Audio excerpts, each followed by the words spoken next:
Hello guys, gua Adi. Welcome to my YouTube channel.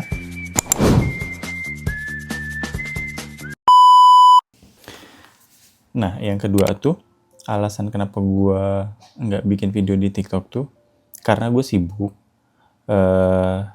Gue sibuk kerja, terus gue ngebantu istri gue, karena istri gue sedang hamil pada saat itu.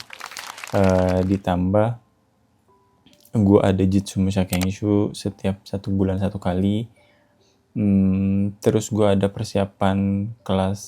kelas persiapan untuk Kaigo Fukushishi. Dan kuliah.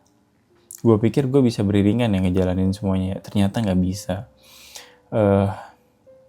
Gue cuma bisa kerja, ngedampingin istri gue yang lagi hamil, dan Jitsu Musha aja setiap bulan 1 kali.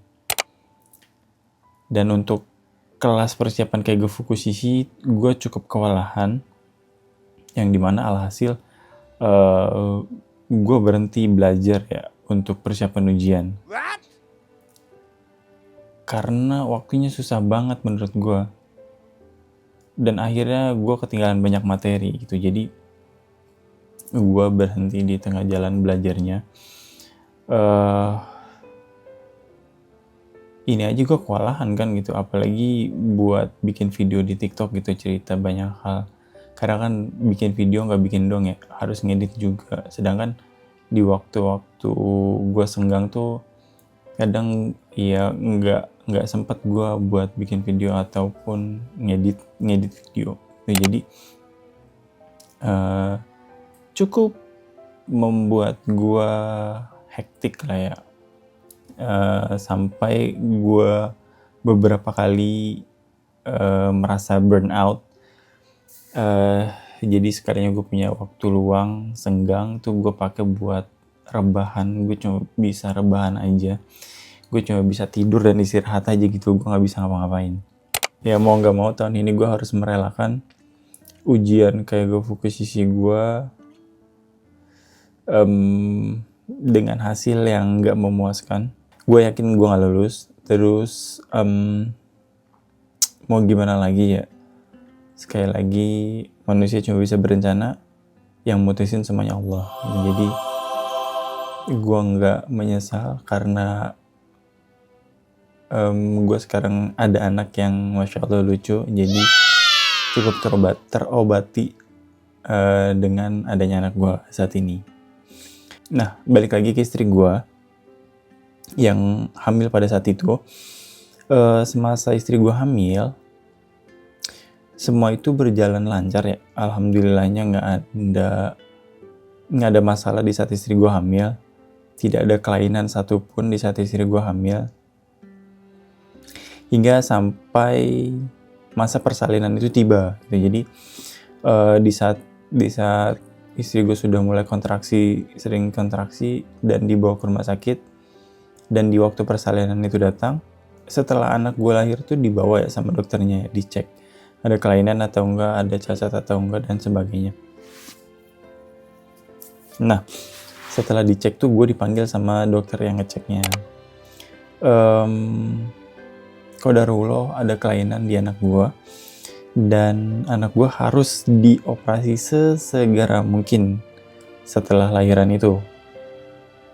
Dan setelah operasi anak gue harus rawat inap selama 1 bulan di rumah sakit. Ini perihal apa? Mungkin gue akan jelasin di video selanjutnya ya, di lain kesempatan.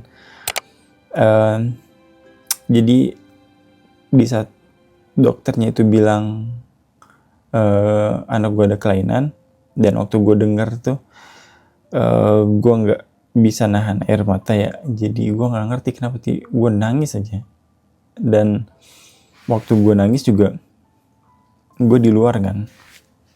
Jadi setelah dikasih tahu anak gue harus dioperasi, dirujuk ke rumah sakit lain, gue bilang oh ya udah rujuk aja gitu. Terus keluar, ya nangis aja gue tiba-tiba gitu. Dan pada saat itu gue sudah ditelepon sama bapak mertua gue. Akhirnya ya gue angkat dan gue jelaskan keadaannya seperti apa, dan gue nggak tahu ya, gue nangis aja pada saat itu, senangis-nangisnya gue, tapi di luar ya. Yang dimana waktu gue nangis itu kan istri gue lagi di dalam. Setelah persalinan kan lagi dijahit tuh sama dokter. Jadi ini beda dokter. Singkat cerita, dibawalah anak gue ke rumah sakit yang dirujuk, terus dilakukan operasi. Nah setelah operasi harus rawat inap kan selama 1 bulan. Nah gue tuh udah inisiatif ngambil cuti untuk ngurus anak selama 2 bulan. Sampai keadaannya menurut gue bisa gue tinggal untuk bekerja. Jadi 2 bulan gue rasa cukup lah untuk gue bisa kerja lagi. Nah selama dirawat tuh, pas gue cuti, gue sama istri tuh hampir setiap hari, bukan hampir ya setiap hari lah, menjenguk anak gue di rumah sakit, yang dimana biasanya tuh jam besuknya tuh dari siang sampai malam ya. Dari jam 2 sampai jam 8 malam, tapi di jam 5 tuh gue harus keluar karena si susternya pada ini kan ganti shift kan, jadi keluar dulu sebentar, habis itu masuk lagi. Itu gue lakuin setiap hari sama istri gue. Bahkan kalau gue lagi nggak bisa, istri gue yang berangkat sendiri. Jadi ya cukup kena mental gue pada saat itu ya. Jadi gue cukup ya gitulah ya, gue nggak bisa jelasin. Gue aja kena mentalnya sebegitunya ya. Gimana dengan istri gue yang sudah melahirkan, baru ngegendong 1-2 kali, terus anak gue sudah harus dilarikan ke rumah sakit yang lain karena harus dioperasi. Yang bikin gue nggak tega tuh, baru lahir udah harus dioperasi, dan setelah dioperasi harus rawat inap sebulan, terus dengan kondisi baru lahir tuh harus diinfus. Jadi gue agak-agak sedih ya di saat itu. Jadi di saat dilariin ke rumah sakit yang dirujuk tuh, gue kan masih sama istri gue. Jadi anak gue duluan pergi. Di saat udah sampai, gue jalan ke rumah sakit yang dirujuk tuh, gue udah nyampe, terus gue ketemu sama anak gue kan. Di situ juga gue nggak bisa membendung air mata, gue nangis lagi. Gue nggak tahu ya bisa begitu ya. Mungkin ya namanya anak pertama gitu kan, terus tahu perjuangan ibunya kayak gimana tadi selama hamil. Jadi emosinya tuh masih apa ya, wah nggak karuan dah. Gue nggak bisa deskripsiin kayak gimana. Apalagi setelah gue tahu anak gue tuh besar kan pas lahir. Dia tuh lahir di 3,6 kilo gitu. Jadi ibunya udah susah payah untuk melahirkan anak gue dengan secara normal gitu. Alhamdulillahnya normal. Nah itu dia kenapa gue skip untuk membuat video selama 6 bulan ke belakang gitu loh. Karena cukup sibuk ya dari kegiatan tadi itu. Sampai belajar kayak Fukusisi aja, yang tadinya gue sudah planningin gue pengennya 1 kali ujian langsung lulus, ternyata qadarullah tidak bisa.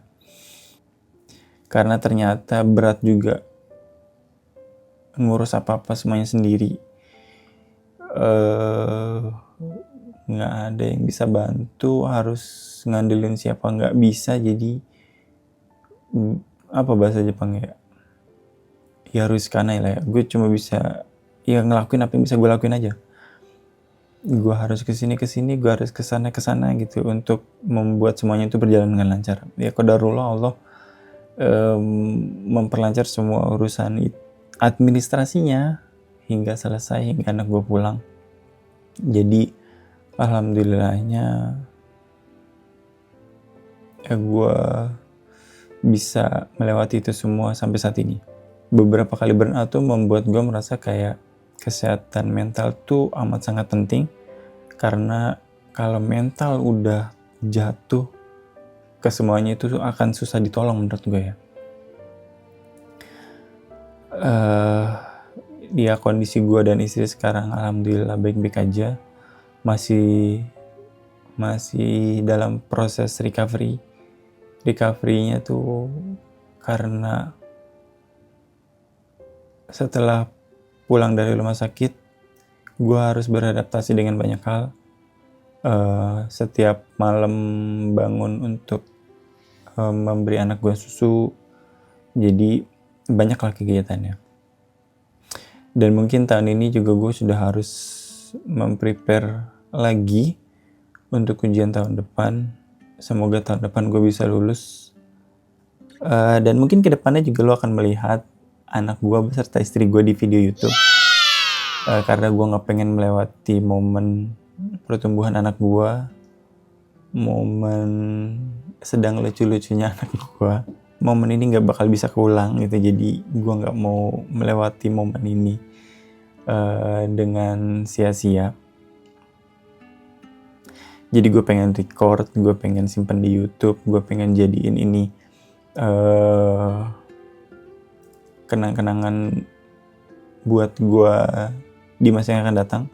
Jadi jadi anakku juga tahu perkembangan dia tuh dari kecil seperti apa. Gue pengen dia juga tahu. Ya, jadi mungkin itu aja yang bisa gue share kali ini. Di next videonya mungkin gue akan share pengalaman gue dan istri gue dalam prosesnya dari hamil sampai lahiran, administrasinya seperti apa, terus benefitnya apa aja yang didapat. Terus tuh kalau misalnya setelah lahiran, kalau lu pengen menitipkan anak lu ke Hoiko ke penitipan anak, itu harus seperti apa, nanti akan gue bahas di video selanjutnya. Makasih buat lo yang udah nonton video ini. Akhirnya gue mengucapkan kalimat ini, jangan lupa subscribe, share, dan like video ini kalau misalnya lo suka. Semoga lo dalam keadaan sehat selalu, tidak kurang sedikit pun dari lo. Jaga kesehatan fisik dan mental lo, dan semoga lo selalu dikelilingi oleh orang-orang yang lo sayangi.